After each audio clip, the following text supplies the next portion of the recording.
মল্ল শিকার গো গাছে গাছে ঝগড়া করে মল্ল শিকার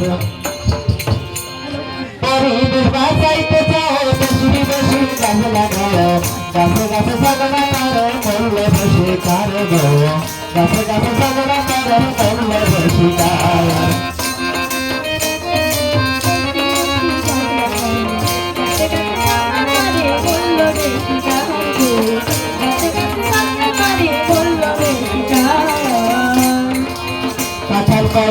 বেটা আমার খবরে রাখছে কেনা আমার খবরে রাখছে যারা পাশ করা ডাক্তার কাঁঠাল কই ওরে বেটা আমার খবরে রাখছে কেনা আমার খবরে রাখছে যারা পাশ করা ডাক্তার লাগাইয়া কাঁঠালের চারা ভালো করে ধীরের দাঁড়া লাগাইয়া কাঁঠালের চারা ভালো করে ধীরের দাঁড়া আশপাশের তুমি মাঠে ফলের চমৎকার গাছে গাছে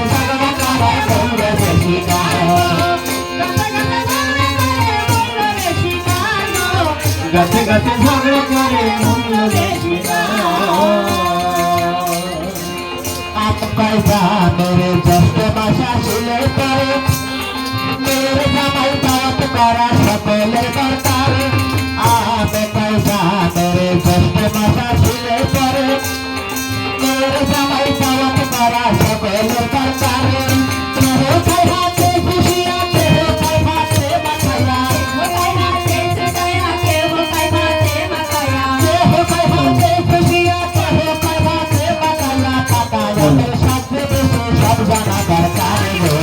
গাছে গাছে ঝগড়া করে মূল্য বেশি চাই গো গাছে গাছে ঝগড়া করে মূল্য বেশি চাই আমি ভালো আমার ফলে খাইতে ভালো আমার কাটিয়া করে ঘর বাড়ি তৈয়ার দাম পাই আমি ভালো আমার ফলে খাইতে ভালো আমার কাটিয়া করে ঘর বাড়ি তৈয়ার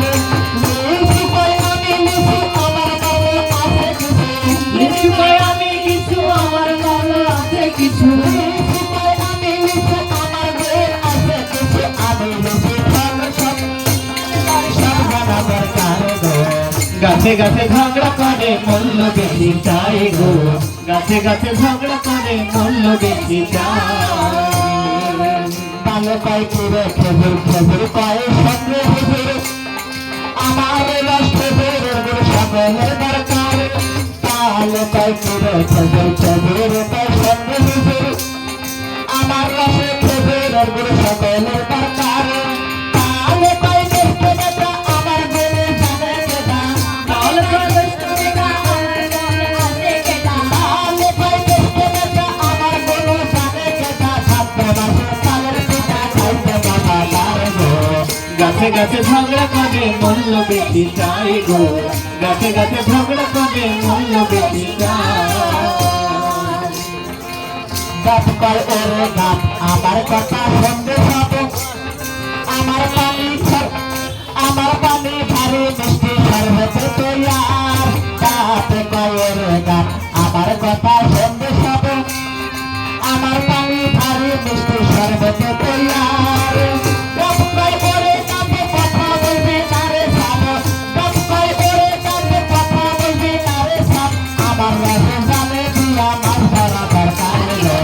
গাছে গাছে ঝগড়া করে মূল্য বেশি চাই গো গাছে গাছে ঝগড়া করে মূল্য বেশি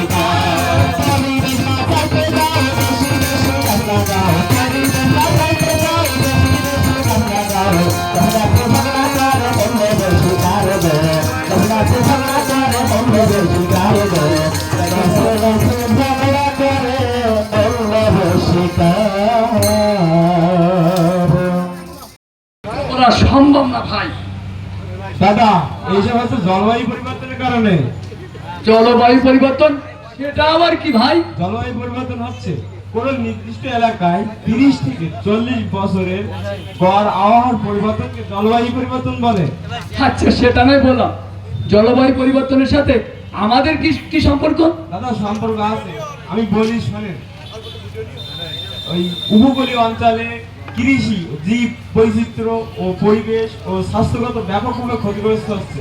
আর এই এলাকায় বসবাসকারী জনগোষ্ঠী অর্থনৈতিক ও স্বাস্থ্যগতভাবে ব্যাপক ঝুঁকির সম্মুখীন হচ্ছে। ও আচ্ছা আচ্ছা।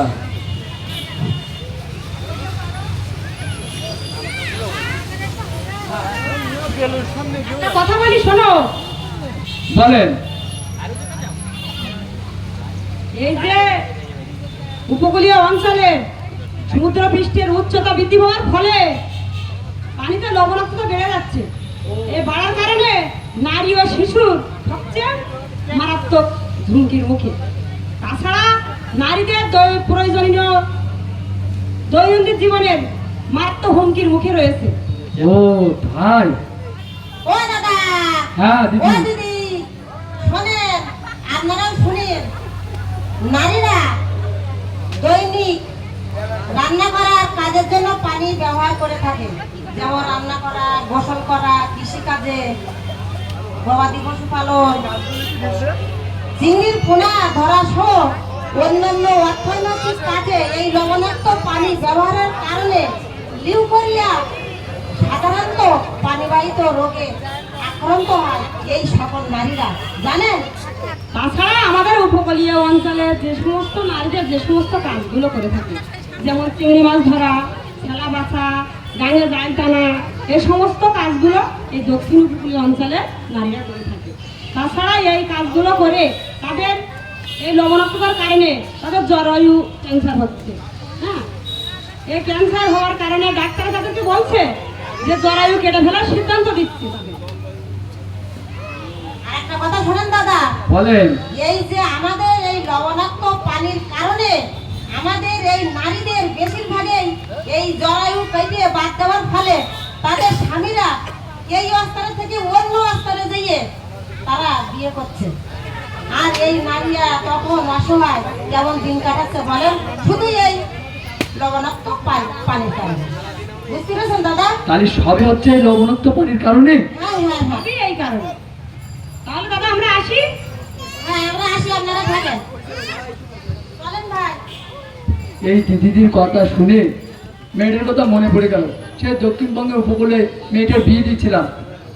মা আমরা মেয়েটা কেমন আছে যাই দেখে আছি, মেয়েটা কেমন আছে বড় মনে পড়ে গেল এই দিদিটার কথা শুনে। যাই। ওরে কিদা? কিদা? হ্যাঁ, তা তুমি কেমন আছো? আমি ভালো আছি ব্যবসা, আপনি কেমন আছেন? আমি তো ভালো ছিলাম, কিন্তু তোমার থেকে আর ভালো থাকতে পারলাম কই? তুমি তো যাচ্ছ বিয়ের বাড়ি না? কোথায় যাচ্ছিলাম তো হঠাৎ মনে পড়লো মেয়েটার কথা। চিন্তা করেন, মেয়েটা থেকে যাই। চিন্তা করেন, এইভাবে তো আত্মীয়তা বজায় রেখেছে। জামাই মেয়ে দেখতে যাচ্ছে, বিয়ের বাড়ি যাচ্ছে কিনে অন্তত একটু মিষ্টির হাড়ি অন্তত হাতে করে নিয়ে আসতে হয়। আরে বাবু, তোমার তো খেয়ে কাজ আছে। জামাই বাড়ি যাতে গেলে মিষ্টির প্যাকেট হাতে করে নিয়ে যেতে হয়, তা জানো না? আর শুধু তাই না, হায় হায় হায় হায় হায় হায়, এ কি অবস্থা! কেন বেমশাই? আর থামো, তোমার বেই বলতে গেলে আমার ঘেন্না হচ্ছে। এই সর্বনাশ করেছে। একে তো তুমি ওই অবস্থায় তোমার দেখতে পাচ্ছ, হায় হায় রে, তোমার বেয়াই বলতে কিন্তু আমার তো লজ্জা লাগতেছে।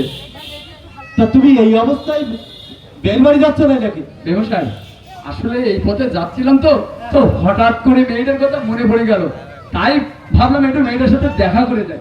বেমশাই তা ওই ভিতরে জানো কে কাঁদতিছে? আরে কিটা কাঁদতিছে? এই তো আমি সবে মাত্র আসলাম, তা কান্নার শব্দ তো আমি পাইনি। বেমশাই ওই ভিতরে জানো টোনাস টোনাস করে শব্দ হচ্ছে। আমার মা ময়না না তো? এই শুনেছি, এই শুনেছি একটু বুড়ো হয়ে গেলি মানুষের একটু কনের সমস্যা হয়, তাই আমার হলো না তো। তো যাকে যাক যাই হোক, যা পরে দেখ পারে, তুমি থাকো।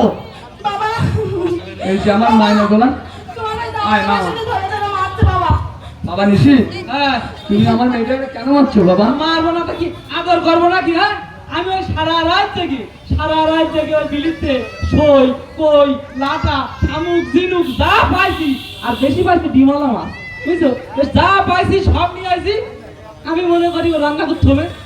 সকালবেলা উঠে দেখি সব ছেড়ে দিয়েছে, সব ছেড়ে দিয়েছে। বলি মারবো না নাকি, আদর করবো নাকি? হ্যাঁ বাবা তুমি তাহলে শোনো, সাধারণত কই, শোল, লাটা, স্যাং, কুয়াশক, শিমুক, শামুক এরা হচ্ছে আষাঢ় শ্রাবণ মাসে ডিম দিয়ে থাকে, আর এরা হচ্ছে মায়া মাছ। আর আমার ওদের দেখে খুব মায়া হয়েছিল বাবা, তার কারণে আমি সব ছেড়ে দিয়ে আইছি বাবা। নিশি, আর তুমি তো জানো এই জলজ প্রাণী মেরে পরিবেশ নষ্ট করছো। পরিবেশকে আমি একা নষ্ট করতেছি? হ্যাঁ, আর এগুলো সবই হলো ইকোসিস্টেম। সিস্টেম আবার কি? ইকোসিস্টেম হলো মা, যেমন ধরো তোমার বাড়ির সামনে যে পুকুরটা রয়েছে, ওতে রয়েছে নানা রকম মাছ, প্রাণী, তারপর তোমার শামুক, সাপ, কুচে, ব্যাঙ, এবং ওই পুকুরের পানি আমরা পান করতেছি, গোসল করাচ্ছি, বা একে অপরের সাথে সম্পৃক্ত আছে, একেই বলে ইকোসিস্টেম। ও বাবা, আমি আবার বুঝতে পেরেছি ইকোসিস্টেম কাকে বলে। বলে আমি বলি কি, এই পরিবেশ বাঁচানোর দায়িত্ব, ইকোসিস্টেম, এগুলো কি শুধু আমার দেখার বিষয় নয় নাকি? হ্যাঁ, আমি ওই যে বিয়ের ধারে একটা পুকুর আছে না, ওই পুকুরে খালি ডাল দিয়ে আসি, যা মাছ পাবো ধরবো আর খাবো, আর শামুক ঝিনুক এগুলো তো বাদ দেবোই না। হ্যাঁ, তাছাড়া পরিবেশের কথাও তো চিন্তা করতে হবে বাবা। পরিবেশ আবার সে কি জানে বলে? পরিবেশ হচ্ছে আমাদের চারপাশে যা কিছু আছে, যেমন ধরেন গাছ গাছালি, নদী নালা, খাল বিল, পুকুর, এগুলোই মিলেই আমাদের পরিবেশ। আর এই পরিবেশ রক্ষার্থে আমাদেরকে একটু সচেতন হতে হবে। শোনেন ব্যবসায়ী, আমার ওসব পরিবেশ টেস কোনো তাতে দরকার না। আমার টাকা টাকা টাকা চাই, ওসব কথা ছাড়ো, আমার পরিবেশের দরকার নাই। টাকা নিতে গাড়ি এসো। মারে, জামাই আর বেন যে কি বলে গেল, এতগুলো টাকা কোথায় জোগাড় করবো বলবার, আর কিভাবে এদেরকে এই টাকা দিয়ে আমি সাহায্য করব? আমার তো আগে দিন আনা দিন খাওয়া, খেটে খাওয়া মানুষ। চল মা চল, যাই দেখি একটা ব্যবস্থা তো হবে। বাবা এই এটা কি মাস রে? হ্যাঁ চেয়ারম্যান কাকা, এটা তো আষাঢ় মাস। আষাঢ় মাস? হ্যাঁ আল্লাহ, আষাঢ় মাসে এই সময় ঘরের থেকে বাইরে হওয়া যেত না, হ্যাঁ। খালি পায়ে ছাড়া, জুতো পায়ে তো বাইরে হওয়া যেত না। এফটি হ্যাঁ কাকা। দিনকাল যে কি আসলো বললাম না, আষাঢ় মাসে বর্ষা নেই। দেখ কত কাকা, সুন্দর করিবা। ওই বলছি কি, আপনার ওই কথা শুনে আমার একখানা গান মনে পড়ে গেছে। গান মনে পড়ি ওই যে আগেকার দিনের ওই সব গান মনে পড়ে গেছে। একটু গান দেখছি। গাবো? হ্যাঁ হ্যাঁ হ্যাঁ। ওই গ্রামের নজুয়ান হিন্দু মুসলমান মিলিয়া বাউলা গানের মসজিদি গাইতাম। এফটি শোন শোন, হ্যাঁ হ্যাঁ তুই যে গান গাচ্ছিস, গাছকে শোন। শোনো। ছোটবেলায় যখন বাড়িতে বেরোতাম, দেখো ও বাড়ি পিঠে তৈরি করতেছে, ও বাড়ি পায়েস তৈরি করতেছে, সবাই এক জায়গায় বসে খুব আনন্দ করে খাচ্ছে। শোন, এই কথা বলছি মনে বড় আরে ভালো লাগবে। একটুখানি শোনেন, একটুখানি তুই বল বল। গ্রামের নজুয়ান হিন্দু মুসলমান মিলিয়া বাউলা গানের মসজিদি গাইতাম আমরা, মিলিয়া বাউলা গানের মসজিদি গাইতাম। আগে কি সুন্দর দিন কাটাইতাম আমরা, আগে কি সুন্দর দিন কাটাইতাম। গ্রামের নজুয়ান হিন্দু আর মুসলমান, গ্রামের নজুয়ান হিন্দু আর মুসলমান মিলিয়া বাউলা গানের মসজিদি গাইতাম আমরা, মিলিয়া বাউলা গানের মসজিদি গাইতাম। আগে কি সুন্দর দিন কাটাইতাম আমরা, আগে কি সুন্দর দিন কাটাইতাম। হিন্দু বাড়ি হইতে যাত্রা গান হইত, নিমন্ত্রণ দিত আমরা যাইতাম। হিন্দু বাড়ি হইতে যাত্রা গান হইত, নিমন্ত্রণ দিত আমরা যাইতাম। চারিগাল বাউল গান আনন্দের তুফান, চারিগাল বাউল গান আনন্দের তুফান, চারিগাল বাউল গান আনন্দের তুফান, চারিগাল বাউল গান আনন্দের তুফান। সারিগান গাইয়া নৌকা চালাইতাম আমরা, সারিগান গাইয়া নৌকা চালাইতাম। আগে কি সুন্দর দিন কাটাইতাম আমরা, আগে কি সুন্দর দিন কাটাইতাম। আর আগে নৌজওয়ান হিন্দু আর মুসলমান, গ্রামের নৌজওয়ান হিন্দু আর মুসলমান মিলিয়া বাউল গানের মসজিদি গাইতাম আমরা, মিলিয়া বাউল গানের মসজিদি গাইতাম। আগে কি সুন্দর দিন কাটাইতাম আমরা, আগে কি সুন্দর দিন কাটাইতাম আমরা, আগে কি সুন্দর দিন কাটাইতাম আমরা, আগে কি সুন্দর দিন কাটাইতাম। এফটি হ্যাঁ কাকা। এই তুই এত সুন্দর গান জানিস তা কোনোদিন তো বলিস না। হ্যাঁ কাকা, ওই যে সাহস করি। ঘটি রে, পথে যখন আসলাম তখন তো মনটা একটু আনসান আনসান করছিল, যেন কি একটা বলবি মনে হচ্ছিল। হ্যাঁ কাকা, ওই যে কথা ওই বলছিলাম, ওই কি? ওই পাড়া নিশি নিশীথ আর নিশিতের বাপ শঙ্কর। শঙ্কর, ওদের জন্য সারা গ্রামে একেবারে তছনছ হয়ে যাচ্ছে। কেন? ওই যে ওরা করতেছে কি, হ্যাঁ, ওই যে পুকুরের যত সব ডিমওয়ালা মাছ আচ্ছা আর এই যে দেশের যত সব গাছপালা সব কাউকে উজাড় করে ফেলাচ্ছে। আহ, আর কি বলবো, ওদের সে যত সব জীব জন্তু আর পুকুরের ডিমওয়ালা তো মাছ তো রাখতেছে না, সব ধরে খেয়ে ফেলাচ্ছে। আবার দেখলাম সেদিন এই পুকুরটাও সেজে একদম পরিষ্কার করে পরিষ্কার করে ফেলাচ্ছে। ওদের জ্বালায় সে মানে জীব জন্তু কোনো কিছুই থাকতেছে না কাকা। শোন, আর একদিন দেরি করা যাবে না। এক্ষুনি জাতীয় ওই শঙ্করের বাড়ি ঠিক বলেছেন কাকা। হ্যাঁ যাইয়ে চেয়ারম্যান কাকু, আমারে বাঁচান, কি হলো, কি হলো, কি আমারে হলো? বাঁচান। কি হলো? কি হয়েছে তোমার? কাকা, ওই পাড়ার ওই যে শঙ্কর হ্যাঁ। আর ছেলে নিশীথ, ওই ওই কাকা শোনেন শোনেন ওই শোনেন। নিশীথের সাথে আমার মেয়েটারে বিয়ে দিয়েছিলাম। আচ্ছা আচ্ছা আচ্ছা, ছেলেটা খুবই ভালো ছিল, আগে কামে রোজগার করতো, এখন বসে দিন কাটায় আর মেয়েটারে ধরে ধরে মারে।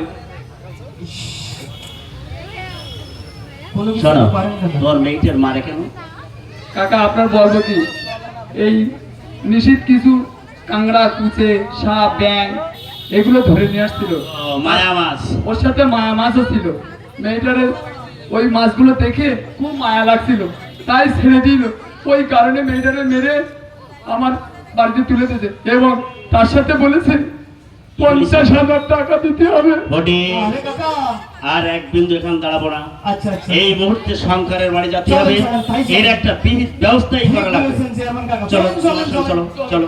হ্যাঁ নিশ্চিত যে হ্যাঁ, শোন, তুই বাপু যেটা প্ল্যান করিলাম, সব কিনা টাকা না হলে তো কোনো বেলা খাটে না। হ্যাঁ, সব কথার এক কথা হলো টাকা। তা- তা তোর এই শ্বশুর বাড়িতে তো বৌমারে পাঠাইতে হয়েছিল, আমিও তো সেই কথা ভাবছি বাবা, এখনো তো আইলো না।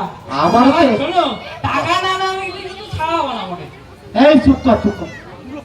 চেয়ারম্যান বাবু নমস্কার, নমস্কার। ভালো আছেন? হ্যাঁ, ভালো আছি। বেশ ভাই, ভালো আছো? তা কি খবর, কি টাকা টাকা নিয়ে আইছো? শোনো শঙ্কর, বলে টাকা আনা হয়েছে। ফটি, টাকাটা দেখাও। আবার ওই নাই টাকা? ও ভাই, তোমার সাহস তো খুব, আমার বাড়িতে এসে আমাকে হুমকি দিচ্ছ। এই তুমি জানো আমি এই মুহূর্তে তোমার কি করতে পারি? আমার বাবার কি কোনো মান সম্মান নাই? হ্যাঁ, যারা টাকার প্রতি লোক, পরের টাকায় যারা হাত বাড়ায়, তাদের ভিতরে আবার মান সম্মান। এই এই ফটি, দাঁড়িয়ে আছিস কেন? ভালো করে দেখা, টাকাটা দেখি। এই আবার শুনতেছি তুই এই যে পুকুরের মাছ মারতেছিস, আবার পুকুর ছেঁচে পরিষ্কার করে দিচ্ছিস, গাছপালা কাটিয়ে একদম নিধন করে দিচ্ছিস। তো এগুলো না করলে খাবো কি? এই! দেশে কাজ নেই, আবার বউটারে মেরে বাবার বাড়ি পাঠিয়ে দিছিস, 50,000 টাকা চাচ্ছিস। ছি ছি ছি। ও আমার বউ, আমি মারিছি তো আমরা কি? হ্যাঁ। এ ফটিক, লাগা লাগা কি লাগা। আই নিশি, ও চেয়ারম্যান কাকা গো, ও কাকা, ও কাকা, আমার মতো মাফ করে দাও কাকা। ওই আমার কোনো দোষ না, ওই ওই ওই ওই আমার ওই ছেলের দোষ। তোর কতবার নিষেধ করেছি আমি বাড়ি থাকি রে। তুই বৌমারে একটু আদর যত্ন করবি, একটু বাজার থেকে খাবার কিনে এনে বৌমাটা দিবি, তাহলে আমি রাত দিন 24 ঘন্টা শুধু খেলাবে। আমার কোনো দোষ না। এই চুপ কর, কান্দিস রে। টাকা, আমার বাবাই আমার এই বুদ্ধিগুলো দেয় যে তুই তুলে দিলি বৌমা, মারলেই টাকা দেবে, এই, এবারে তুলে দিবি টাকা নিয়ে আস। এই চুপ কর, বাবাই এই বুদ্ধিগুলো চুপ দেয়। কর, রাগ বলো। চেয়ারম্যান কাকা, এবারের মতো আপনি আমাদের মাফ করে দেন। মাপ, হ্যাঁ, মাপ আমি করে দিতে পারি। বলেন। আমার একটা শর্ত আছে। বলেন। আমাদের গ্রামে হ্যাঁ, এই একটা সংগঠন করেছে, দলবদ্ধভাবে তারা কাজ কাম করে, ও ঠিক আছে? আচ্ছা। সেই দলে তোমাদের যোগ দিতে হবে। ওই দলে যোগ দেবো? হ্যাঁ, ওই দলে যোগ দিলে টাকা পাবো তো? চেয়ারম্যান কাকা, এরা শুধু টাকা টাকা ছাড়া কিছু না। দেবো কয়েক হাজার টাকা দাঁড়াও দাঁড়াও ফটিক, দাঁড়াও। টাকা ছাড়া শোনো। কোনো কাজ হয়? আমার সহ্য হচ্ছে না কাকা। শোনো শোনো, সবল যতই উপরে উঠুক না কেন নিচেই কিন্তু তার ঠিক বলেছেন কাকা, ঠিক এই বলেছেন। শোনো, টাকার কথা পরে হবে। এই দলে হ্যাঁ তোমাদের আগে যোগ দিতে হবে, প্রশিক্ষণ নিতে হবে, তারপরে এই উপজেলা সমাজসেবা অফিস থেকে ওই খাল খনন করাচ্ছে, যে কোনো একজন মাধ্যম দিয়ে এখানে খাল খনন করা হচ্ছে। সেই কাজগুলো ওই গ্রামের যে সংগঠন হয়েছে না, হ্যাঁ, হ্যাঁ। ওরা ধরে নিচ্ছে, নিয়ে কাজ করছে, আবার সমস্ত সদস্যের মাঝে টাকা মিলিয়ে দিচ্ছে। প্রত্যেকদিন কাজ করবা, প্রত্যেকদিন টাকা পাবা। অরিজিৎ শুনেছি তো, আরে আগে তাহলে তো তুই বাপু কিছু জানি না। বাবা শোনো, বলো। আগে আমরা কি প্রশিক্ষণ নেবো, হ্যাঁ। তারপর দান পান লাগি কাজ করবো। এই শোনো, হ্যাঁ। এই প্রশিক্ষণ নেওয়ার আগে কথাটা শোনো। বলেন। তোমাদের যে একটা পুকুর আছে না, ওই যে দেখা যাচ্ছে, হ্যাঁ হ্যাঁ হ্যাঁ হ্যাঁ ওই পুকুরটা সুন্দর করে কাটিয়ে চারিখানায় পাড় বাঁধি, আর এই যে এ পাশে যে দেখা যাচ্ছে না বড় একটা পাড়, হ্যাঁ হ্যাঁ হ্যাঁ হ্যাঁ এইটাই খন্দ লাগাবা, পুকুরি মাছ চাষ করবা, পাট দিয়ে গাছ লাগাবা। আবার একটা কথা বলি, বেশি বেশি করে তাল গাছ লাগাবা, কারণ তাল গাছ হলো বজ্রের আকর্ষণের তাল গাছের উপর পড়ে। ও আমি বলি শোনো, বলেন। এইভাবে আয় উপার্জন করো, পরের পয়সার দিকে নজর দিও না। ঠিক আছে আলিশিত, হ্যাঁ। শোন বাবা, চেয়ারম্যান সাহেব যেটা বলেছে, আগে আমরা প্রথমে দুই বাপুই প্রশিক্ষণ নেব, তারপরে কাজ করব, তারপরে কাজ করার পরে টাকা। এই সংকার নিষিদ্ধ, শোনো এদিকে এসো। তোমাদের আরেকটা সুযোগ সুযোগ করে দিচ্ছি, শোনো। বলেন বলেন। কোনো জায়গায় যাওয়া লাগবে না, সোজা দলের ওখানে চলে যাবা, হ্যাঁ। এই ওদের কাছে জিজ্ঞাসা করবা যে এই সহযোগিতাটা কারা করতেছে, আর এই সহযোগিতা কারা করতেছে। আপনাদের সামনে এখন আমাদের জয়িতা প্রতিবন্ধী নারী উন্নয়ন নাট্য সংস্থার নির্বাহী পরিচালক অষ্টমী রানী মালো, উনি আসছেন, উনি আপনাদের জানাই দিচ্ছেন।